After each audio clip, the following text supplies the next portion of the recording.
I'm Carl King, and this is the Carl King Podcast, where we learn about music, filmmaking, and the other creative arts. To support this podcast, head over to patreon.com/Carl King and join for just $1 or $5 per month. Special thank you to my Illusionist $51 level patrons, both Hank Howard III and Chew Bode. Quick shout out to my music endorsements: Vienna Symphonic Library, Fractal Audio, Ernie Ball Strings, Tune Track, and Millennia Media. All 5 of those companies make amazing musical gear that I love to use. Now let's prepare to begin to get started.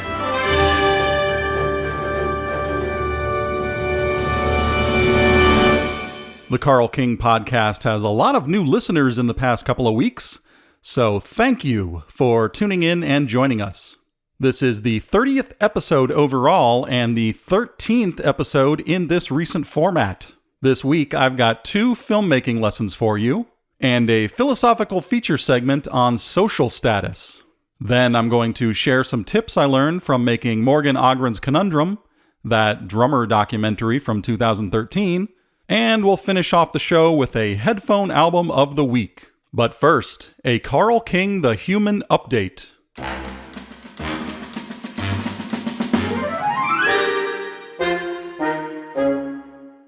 Chris Higgins and I are making massive progress on the documentary series called Best of 5, the classic Tetris champions. We've pretty much locked the 50-minute episode 1, and Higgins is kicking a lot of butt with his B-roll and graphics.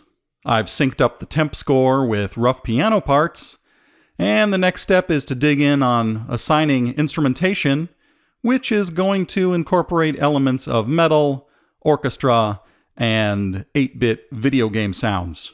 You can hear the rough mixes and follow my progress inside my Patreon, and again, that's patreon.com/Carl King. In other news, I've been waffling back and forth about not only waffles, but also the video aspect of this podcast. I'm in the process of reconfiguring some equipmental things, so until that gets sorted out, this show will be audio only. Still, if you're not subscribed on YouTube, head over there, because I post complete audio episodes as well as all of the individual segments. That's youtube.com/Carl Kingdom. On the Carl King the Human side of things, there's been a relieving temperature change here in Los Angeles. Right now it's 99 degrees F, but on most days it has been cooling down, which means I'm not always simultaneously freezing and sweating here in Plosive Central. And that also means I can start getting back out on my daily bicycle rides. Can't tell you how therapeutic that is to get out in the peace and quiet in the middle of the day, riding through the wilderness on my specialized Crossroads. I've owned that sucker since 2008, and I have named it Ramsey 1 because I've listened to endless episodes of Dave Ramsey on it. But there's also the Ramsey 2, which is my road bike. Maybe someday I can get Specialized Bicycles to sponsor this show. But until then, remember, listeners, you've got to get outside at least once a day and look at the trees, go for a walk, because it's good for you. I have been inside at my various computers way too much in recent months. And one reason is this podcast is a ton of work, but it is growing every week. So it kind of makes my day every time I see a new Patreon patron show up. Really, it's a big deal. So thank you to all the Patreon patrons who are helping me out. Now let's get into this week's filmmaking lessons, or movie reviews. Still not sure what to call them.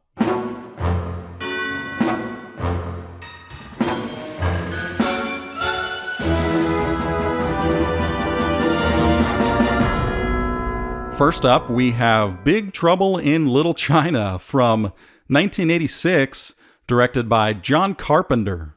This was supposedly John Carpenter's final big-budget movie. It cost $25 million in 1986, which equates to about $71 million today. That budget is about the same as Don't Look Up, on Netflix. Anyone see that movie? Well, I enjoyed it, particularly Jennifer Lawrence obsessing over how that military guy stole her vending machine cash. At $71 million inflated, Big Trouble in Little China was just a little bit more expensive to make than Jordan Peele's recent film Nope, for comparison, because that film was $68 million, and I still need to see that one. Unfortunately, Big Trouble in Little China was a box office bomb, earning only half of its budget back. But people are crazy about it, qualifying it as a cult film, or an example of the long tail, as Chris Anderson would say. Just Google long tail to learn about that. Folks, I'm surprised at how much I ended up enjoying this movie, because about 1/3 of the way in, I didn't even think I was going to review it. I just couldn't think of much to say. But it grew on me and got me thinking about what I consider an important topic. But before I get into that, it's useful to know that Big Trouble in Little China was originally written as a Western set in the 1880s. Jack Burton was literally a cowboy who rides into Little China, and W.D. Richter was brought in to rewrite it into a modern setting, trading Kurt Russell's horse for a truck. Now, some of the production design nears Flash Gordon level, and by that I mean the costumes and spectacle in the Little China underground.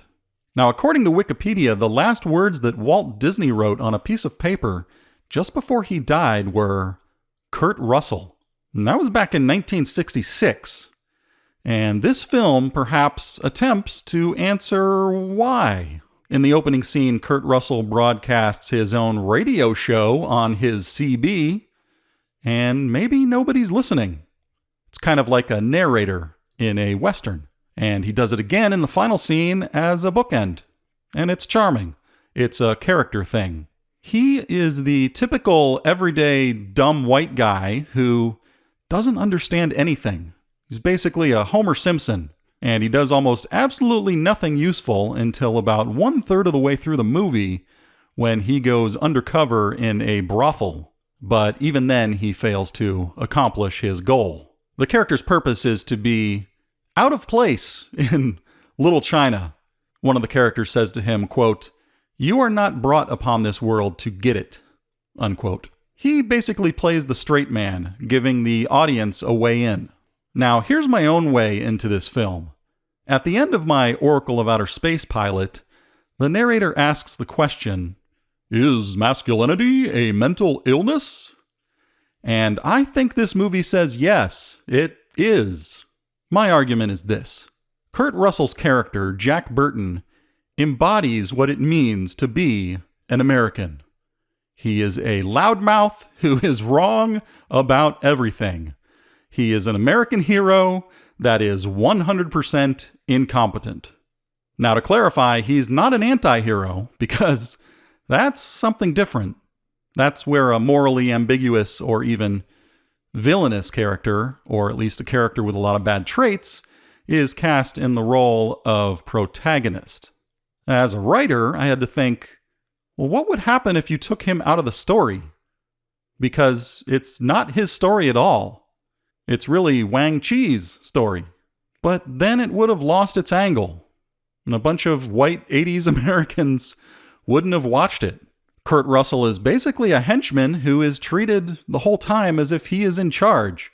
He's loud, stupid, never knows where he is or what's going on, and he says so, constantly. He never stops asking, "What's that mean? Where are we? Who are you?" I wonder what percentage of his lines are exasperated, bewildered questions. Sitting there watching it, and I realized, wait a minute. Kurt Russell's character is strikingly similar to Captain Kirk, played by Chris Pine in the J.J. Abrams Star Trek movies. Because he gambles, gets in fights, drinks, chases women, and he just charges right into things. He's surrounded by a diverse, talented, qualified crew who are far beyond him, but somehow he ends up being the boss. So I would not be surprised if that version of Captain Kirk was entirely based on this Kurt Russell character. Maybe someday if I ever meet J.J. Abrams, I will ask him. And he will look at me like I'm crazy and ask me, why are you in my backyard? And then I will be escorted out by the FBI. Anyway, back to Big Trouble in Little China. Jack insists on being an action hero, but he can't even fight. According to Wikipedia, Kurt Russell said, quote, "At heart, he thinks he's Indiana Jones, but the circumstances are always too much for him," unquote. On the DVD commentary, John Carpenter said, quote, "The film is really about a sidekick, Burton, who thinks he is a leading man," unquote. Now, isn't that exactly what white American men are raised to believe? Here's a small detail. He takes his jacket off in the middle of a crawl space for no plausible in-world reason, and miraculously, it seems that he has it back at the end of the movie. Now, I don't recall if he grabbed it on the way back out, but I don't think he did. Maybe it's just a different jacket. And hey, that's important stuff. I think the character is similar to Jeff Bridges in The Big Lebowski from 1998, in that he will occasionally say all he wants is his truck back. The Big Lebowski is another movie where the protagonist is in the wrong genre. In the dude's case, he's a hippie in a detective story. As in most hero movies, there are those witty, sarcastic comments in times of stress, those action hero comebacks. But more importantly, there's that trademark dialogue style brought in by writer W.D. Richter, much like Richter's film Buckaroo Banzai just 2 years earlier. Now, they did give Kurt Russell one single plot-related thing to do. Spoiler alert, he kills the big bad with a quick toss of the knife, saving the day. What a miracle, the useless idiot finally does something right. I don't think it was the greatest payoff or the reflexes line at such an important moment, because he had an entire action movie to use those reflexes, but didn't. So where does this idea come from of the proud, ignorant American? Every situation, every experience in life should be teaching a guy like this, hey man, you're wrong, but he remains 100% confident throughout the whole film. He just never learns. And I think this is what being an American is all about. It's this fantasy that you can be totally uneducated, uncultured, unqualified, unprepared, but you still deserve to win. Simply because you're loud, you're lazy, and you're proud of it. All you have to do is act on impulse, and that'll save the day. The fact that he wins, in spite of his uselessness, is even more proof of how much of an American man he is. I have to wonder how many people out there watch this movie and think, yeah, that guy's great. That's totally me. So, listeners, I am curious. Was this the first American hero who was a complete jackass? If you know, let me know. Post a comment or send me an email, show@carlkingdom.com. Anyway, all that aside, I loved this movie, and now that I've actually watched it and paid attention, I feel this weird sense of loss, because there should be way more movies in this genre. And finally, here's the lesson I extracted from this movie. Contrary to all of the screenwriting advice out there, as a writer, you can find your way into a story with an outsider hero, even if he's entirely passive. Had Jack Burton been a more straight-up competent action hero like Arnold Schwarzenegger, this movie would have lost a lot of its charm. So Carl King gives this movie 5 out of 5 stars on Letterboxd, and a little heart too. Up next is Escape from New York from 1981, directed by John Carpenter. And hey, starring Kurt Russell. It's a Kurt Russell double feature. Now, somehow I never saw this movie as a kid. My introduction to it was through John Schnepp, maybe 10 years ago. When I met Schnepp, he and a co-creator were in the process of pitching what I think was an animated show based on the main character, Snake Plissken. I think he showed me a bunch of artwork for it, and I might be getting my memories mixed up, but maybe Samuel L. Jackson was involved. Anyway, Schnepp was confused that I had never seen it, so he recommended I go home and watch it. So I did, and I didn't really understand it at the time. So this week, after watching Big Trouble in Little China, this one seemed like a good pairing as a double review. Well, this film came out in 1981. So what else was coming out in 1981? Well, there was Raiders of the Lost Ark, Clash of the Titans, Time Bandits, and most importantly, Porky's. By the way, I tried watching Porky's this week, and wow. Escape from New York was made for $6 million, which is the equivalent of $19.5 million in 2022. And as far as I can tell, that's about the budget for a romantic comedy. Definitely not a proper budget for an action movie, especially one of this scale. Thought it was interesting to go back and see that John Carpenter was about 33 years old when he made this film. And he had already done Halloween and The Fog by then, which were big financial successes. So I'm not sure why they didn't just say, here's all the money. Anyway, the film starts, and the first 3.5 minutes is just white film credits, text, over black with music playing. And you gotta wonder, could any movie get away with that in 2022? I don't think so. If anyone knows of one, let me know, because almost any action movie these days starts with a teaser full of combat and explosions, to make sure you even bother to keep watching it. And here's something else. The star, Kurt Russell, doesn't really get brought into the movie as an active character until almost 18 minutes in. And that is a long time in a movie. And there's a brief scene of him earlier on, but at that point, his part in the plot hasn't even started. These days, a movie will start right in on the main character in the first shot. Now, here's a tip you can take away from this movie. One of the ways to drill in a character's name to the audience, call me Snake. All of the characters in this movie say his name constantly. But then again, he's kind of famous, like a rock star criminal in that world. And he barely has any dialogue himself. Now, coming off of watching Buckaroo Banzai and Big Trouble in Little China, this movie felt super dry. It lacked that catchy dialogue, because I was definitely expecting it after watching Big Trouble in Little China, which was also directed by John Carpenter and starred Kurt Russell. Although that film was shot several years later, and there's definitely not as much surrealism, aside from the chandeliers on the front corners of the Cadillac. And here's a concern I had. How is Snake Plissken, a dude with an eye patch, able to fly a plane through a city at night with no depth perception?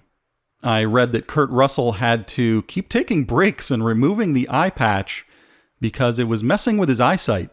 And folks, what kind of a badass vigilante flies in a glider? Using kinetic wind energy? That's definitely not macho and loud enough. Those tough, backwards parking muscle car dudes in my neighborhood would never put up with that. Plus, I noticed a lot of the glider was painted white. Couldn't they have at least painted it all black for flying in at night? I know they were short on time, but oh well. My main complaint was there's not a lot of character in this movie, as it is very plot-driven. It's very video game-like. Except for that cab driver named Cabby, played by Ernest Borgnine. He is a huge change in tone, in contrast to the seriousness of the rest of the movie. And that character totally woke me up. Got me paying attention again. According to Wikipedia, Cabby was made up by Nick Castle, John Carpenter's co-writer on this film, to try to spice it up. So Cabby takes Snake to a guy named Brain, who is played by Harry Dean Stanton, and for some reason he lives in a public library, and he has converted it into his living room. But he also has an oil rig running in there, going up and down in the background. Now, as much as I like that actor, especially the part he played in Twin Peaks Fire Walk with Me, it felt kind of pointless to meet a guy who will take Snake to the other guy who takes him to yet another guy. It's a series of these, and it felt tedious. In fact, much of this movie felt tedious. Another term for that might be shoe leather. And you ever notice when someone gets stabbed in a movie, they just instantly die? Well, there's a term for that, and it's called an instant death stab. Hey, I'm just full of terminology today, huh? But that's what you get here, a free filmmaking education. I understand that due to budget constraints, the set they built of the World Trade Center only had one floor. So taking the stairs, they only had to go up one flight to get to the roof, instead of over 100, I think, were in the original World Trade Center. Because, hey, that would have taken up a lot of screen time and would be a major cardio workout. Imagine having to reshoot that scene a few times. Okay, guys, go back down, start over. The ending of the film seems to wrap up neatly, but I was hoping for a couple of different possible endings. Number one, either they would refuse to save Snake and the countdown would end and he would die, or two, he finds out there never were explosives. And I thought, what a letdown. But then, there is a second twist at the last moment that reminds us Snake Plissken is always going to be Snake Plissken. Overall, this movie was a cool concept, because Snake Plissken was a memorable main character, and it had striking poster art of the Statue of Liberty's head knocked off. Now, that is some iconic and powerful world building, but in the initial scenes, the Statue of Liberty still has her head. I might be insane or just forgetful, but I never saw her head get knocked off in the actual movie. Maybe that Statue of Liberty head scene was going to be in there, but they had to cut it because they just didn't have the money. So in my opinion, the execution didn't live up to the super cool premise. And I'm going to guess that was due to its very low budget. And that's not to diminish the nostalgic importance of this film. I know a lot of people love it, and I wanted to be one of them. So I think the filmmaking lessons to extract from Escape from New York might be, number one, double check to make sure the movie lives up to its poster. It can be useful to spend as much time as possible on concept art. Hire a bunch of artists to play with the ideas. Because those ideas could help you come up with even better scenes for your story. Having concept artists just go nuts might seem like working backwards, but it actually works. You can start out with what cool visual scenes need to be in this for it to live up to its concept. And you just find a way to write them in. And filmmaking lesson number 2, when John Carpenter wants to make an action movie set in New York City, give the guy more money. I'll have to watch Escape from LA and see how that one came out. In the end, I gave Escape from New York 4 out of 5 stars on Letterboxd. And if you are on Letterboxd, you can look me up and add me there. My username is Carl Kingdom. Now, let's move on to this week's philosophical feature segment.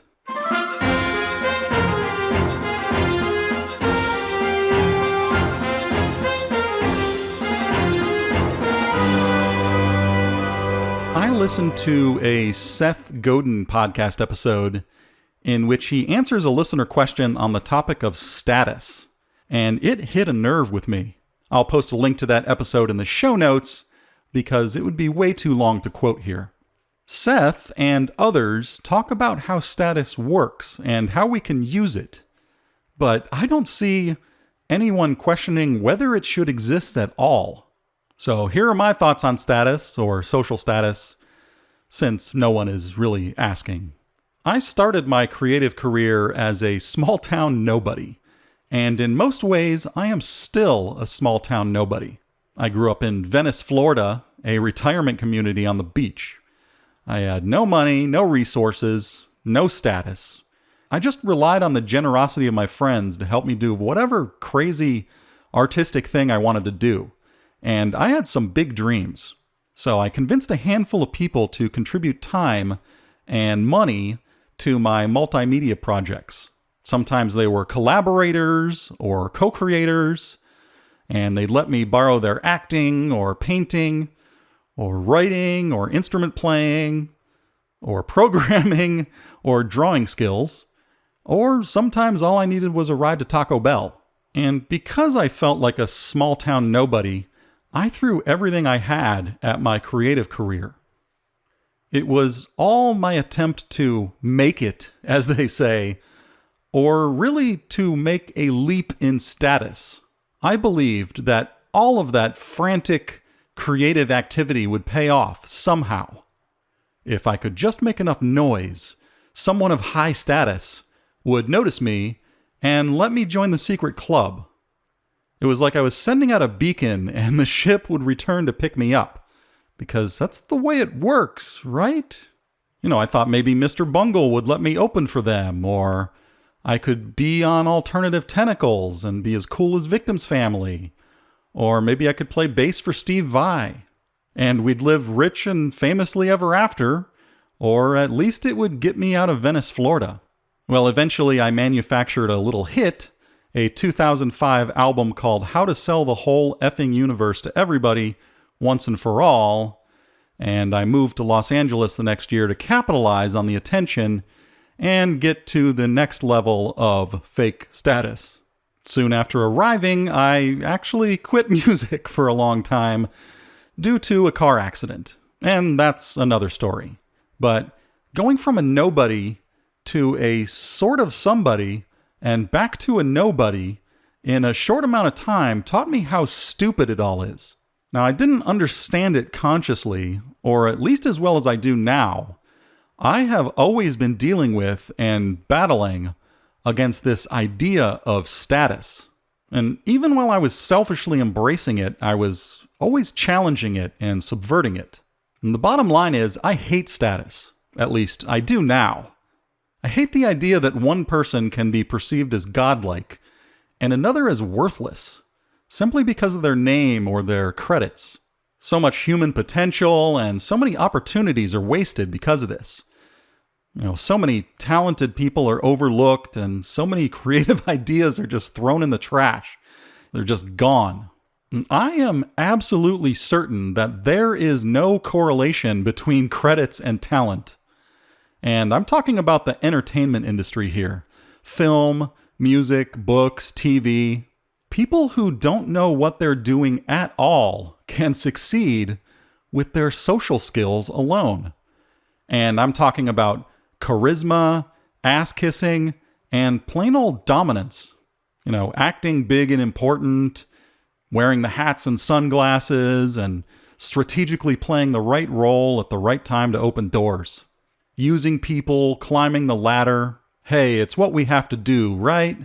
Now, I know people who do this stuff full time, love it, and personally, they are proud of it. And they'd never admit it in public, but they will brag about it behind closed doors. By and large, the ability to do creative work is secondary to social skills, like it or not. Now, of course, some people are so good we can't ignore them. We'll notice outliers like Jim Carrey, who is an outrageous talent, no question. I don't think that guy could have not been successful, because he is exploding with comedic energy. But for every Jim Carrey, there are infinitely more who have stumbled their way into the friendocracy. That's right, because sometimes you simply need to stand in the right place and look the part, and the rest will take care of itself. Or be white and male, although I'm still waiting on my privileged screenwriting career to fall in my lap. Now, because status seems so arbitrary and unfair, my own creative projects have always had this sort of thing going on, where I give high-status people low-status roles and vice versa. Because I want my creative friends to have just as much opportunity as Mr. or Mrs. Famous. I want to show that we're all valuable regardless of our names. So I always find a way to sneak some of my talented nobodies in. This process of giving high-status people low-status roles and low-status people high-status roles could be called redistribution of status. And I've been on both sides of this social status absurdity. People have treated me like I'm famous, and people have crapped all over me. And there is no sense to it. After all the status flip-flopping in my life, the magical opening and slamming of doors in my face, I feel like I'm living in a Dr. Seuss cartoon with the Sneetches. So, in my opinion, Status is an illusion, a sick game I do not want to play. Well, now that we're all in a positive and uplifted mood, let's move on to our listener question of the week.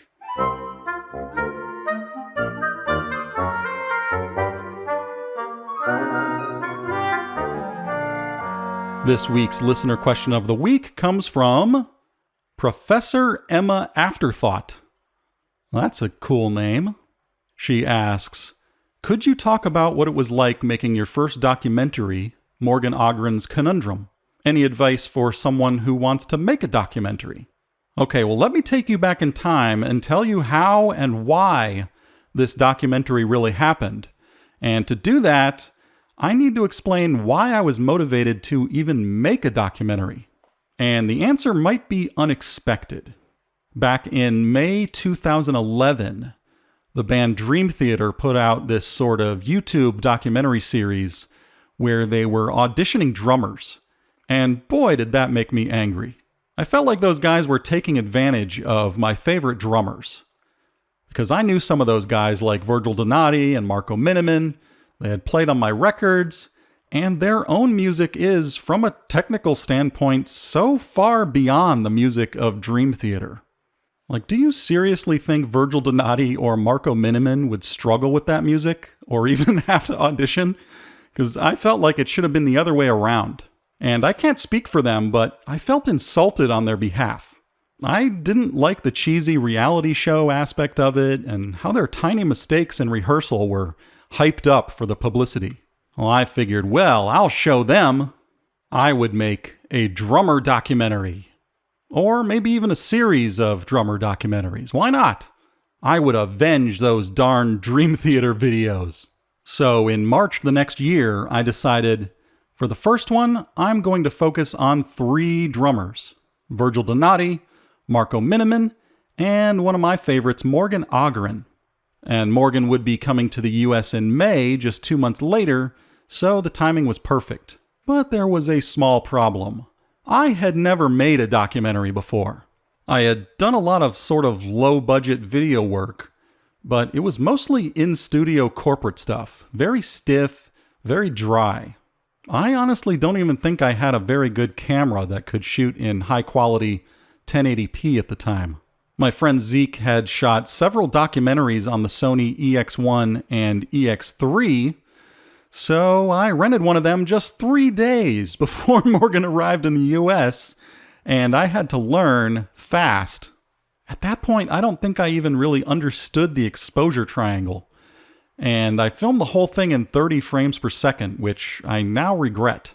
So I put together a little crew, me, Zeke Pystrup, and Mark Thornton, and filmed Morgan at Drum Channel, Musicians Institute in Hollywood, and what was called Los Angeles Music Academy in Pasadena.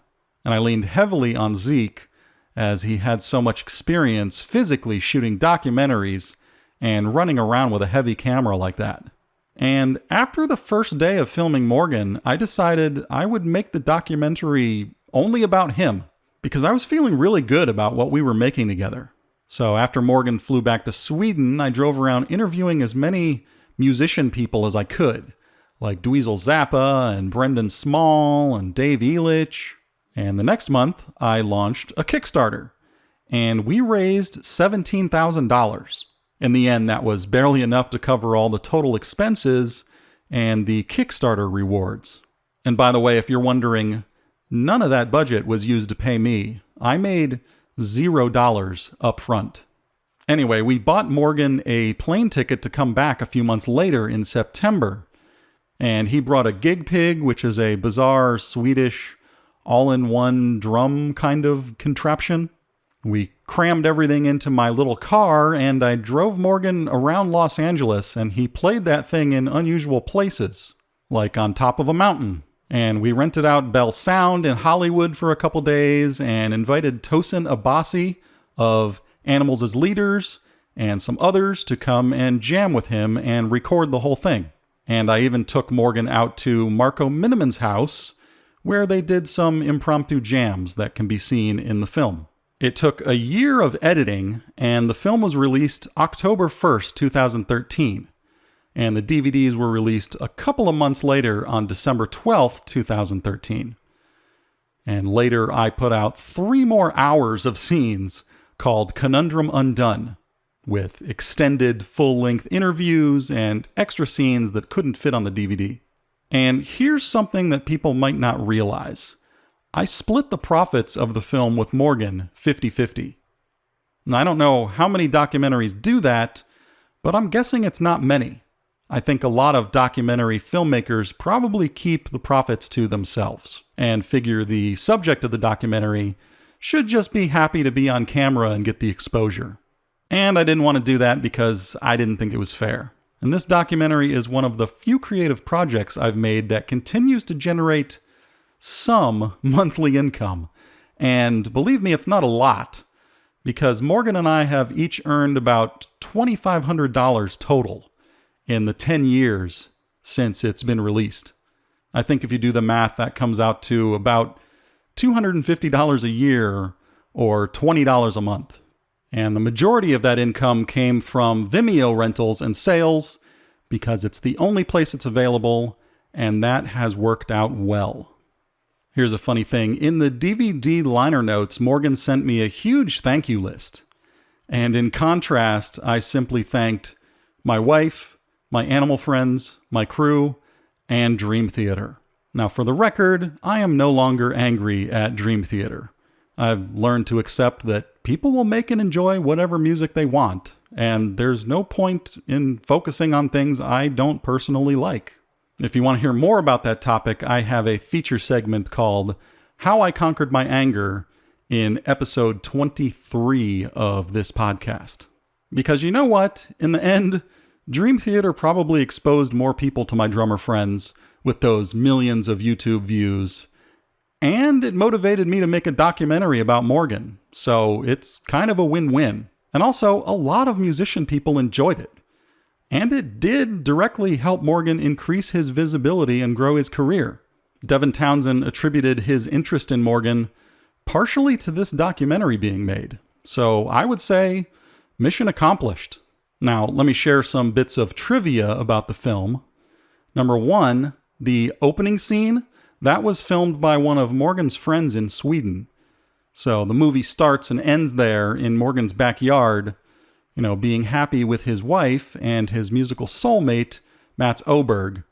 And I thought that was a nice touch. Something I was not able to capture here in LA. Number 2, back then I did not know much about color correction. So I overexposed and oversaturated everything in post, because I did what seemed to look good to me on my Apple monitor.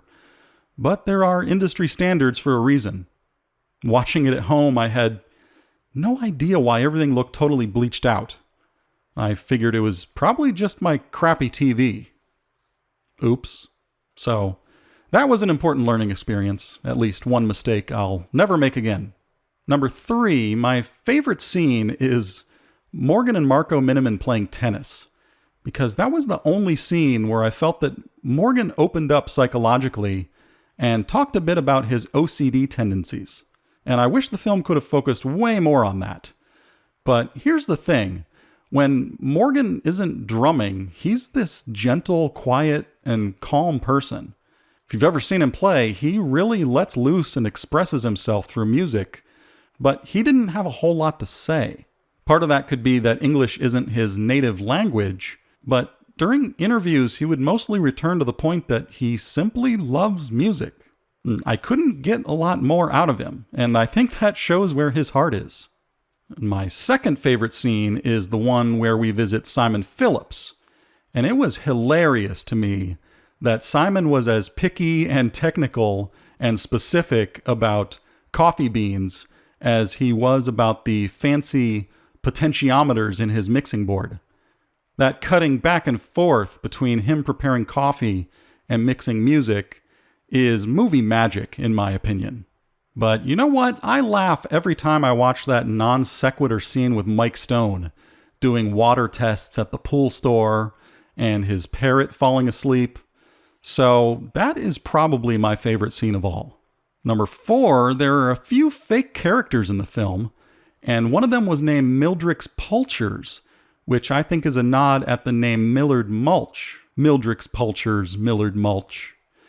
And he was played by John Schnepp.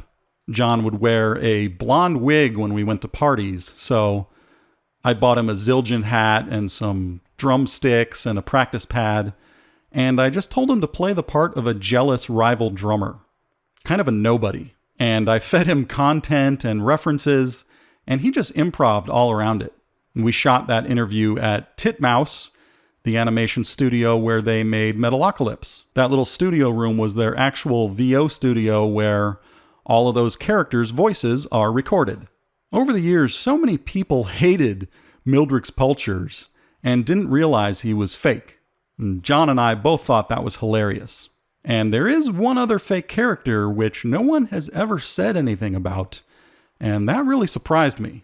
Okay, so now to answer your questions, Professor Emma Afterthought, thanks for sticking with me. Here's what I strongly recommend to anyone who wants to make a documentary. 4 things. Number 1, try to time your documenting on an important event so that your subject or your main character has a goal. Now, try to find or set up danger or risk of some sort so that you can film the lead up, the actual event, and the aftermath, because it builds suspense and forward motion. For example, the subject is going to try to blank. Will they succeed? Or this is the first time this has been attempted. Otherwise, you're just rolling the camera and hoping something happens that makes it all worth it. For example, Some Kind of Monster, that film about Metallica. That was actually a fantastic documentary, despite how silly it made them all look at the time. It was a critical time in their career, because Metallica were going to get back together to record a new album in the midst of James Hetfield's battle with alcoholism. So you got to see all of that unpredictable behavior. It's a story about recovery and a band trying to reinvent themselves, discovering how to make music again. And the results were super entertaining. In contrast, what I ended up with for this Morgan movie was a pretty casual series of events with no stakes. There's no narrative flow and there's no story to it. It was more of an artist biography with commentary, kind of like a home movie of a family vacation. We went here, then we went there. It's Morgan coming to the US and doing some great drumming and famous musician people talking about him, which is fine, but it's not too compelling as a human story. But still, I do believe it's a warm and at times pretty funny tribute to one of my favorite creative musicians. And 2, if I were to make another documentary, which I probably will someday, I would cut down on all the talking heads and celebrity interviews and simply add a narrator where needed.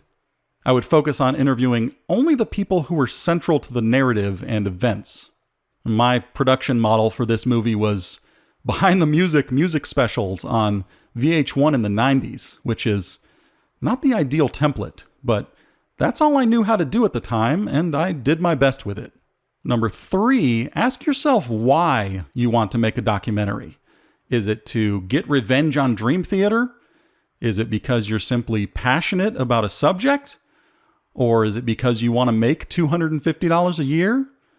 Being clear about the purpose is going to help you focus on what's important, because it's an incredible amount of work with a great deal of creative risk. You can't entirely control the contents of a documentary unless it's fake and scripted out, but then it would be a mockumentary. So if you want guaranteed results, maybe make one of those instead. Number 4, I think the best way to learn to make documentaries is just to make one. Just decide you're going to do it and work backwards from there, because that's exactly what I did. To wrap this up, the 10-year anniversary of Morgan Agren's Conundrum is coming up next year.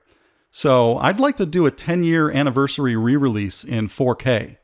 I want to go back and fix the coloring and the exposure and properly convert it to 24 frames per second.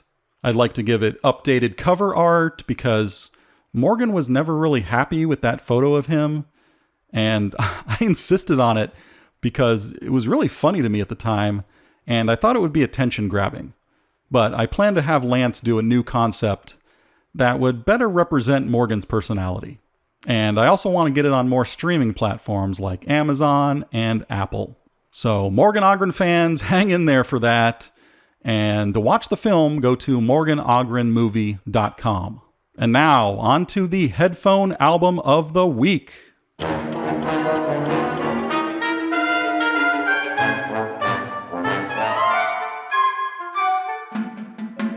If you haven't noticed, for the Headphone Album of the Week, I like to alternate between complicated, surreal art rock and film scores.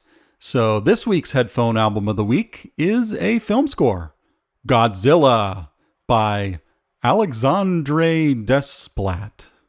Alexandre Desplat, something like that, from 2014. Pretty crazy to note that he was 53 years old when he wrote this thing, so maybe there's still hope for me. This Godzilla movie was the only one of those recent legendary monster movies I personally enjoyed, but that's just my opinion. It has a serious adult tone and was directed by Gareth Edwards, who was also the director of Rogue One. And Rogue One is possibly my second favorite Star Wars movie for that very same tonal reason. And actually, Desplat was originally hired to score Rogue One, but stepped down due to reshoots, and that's according to Wikipedia. You know, these things happen. So back to Godzilla, that main title track, simply called Godzilla, might represent the beast rising out of the ocean and destroying everything. You can hear it rising up dynamically to a chaotic fury. Now, folks, do not cheat. Be sure to put on some headphones to appreciate all of the layers and depth here, because you're not going to get that out of external speakers. So get in there, put yourself right inside that orchestra.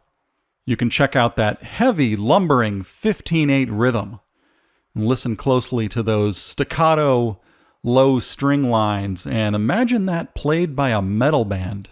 I'd actually love to hear some of these riffs done that way. In fact, there's a rhythm very similar to the hook from One by Metallica. And there are several elements here working together. The pitched and non-pitched percussion sounds primitive and reminds me of the spiny bones sticking out of Godzilla's back. There's also an instrument that whines like an air raid siren, and I'm wondering if that might be the electric violin mentioned on the Wikipedia page. We also get some synthesizers that give us the technological aspect. Moving on to track 2, Inside the Mines, has a scary as heck swarm of strings playing atonal clusters, so pay attention to those. If you have not listened to Alexandre Desplat, he is the master, and this is a wonderful introduction, particularly for a metal audience, because there are a lot of similarities between metal riffs and these sorts of chromatic film scores.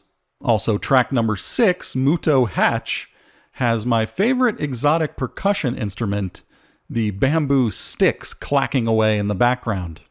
On track 14, Golden Gate Chaos, check out those dissonant choir clusters and the low, one-fingered riff slamming on those piano keys.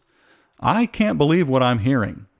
To get an idea of this composer's range, right after this movie, he scored The Imitation Game, starring Benedict Cumberbatch and Keira Knightley. So pop over to that as a double feature.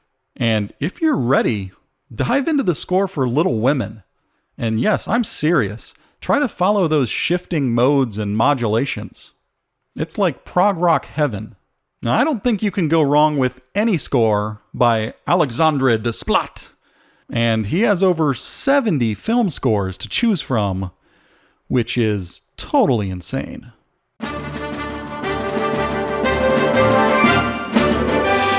Okay, that's the end of this episode of the Carl King Podcast. Remember to subscribe on Spotify, Apple Music, or anywhere else you listen to these dang podcasts. And support the creation of more episodes by joining my Patreon for $1 or $5 a month. That's patreon.com/Carl King. And as always, special thanks to my $51 a month patrons at the Special Illusionist level, Chewbode and Hank Howard III. And thank you to all of the very good friends of Carl King for listening.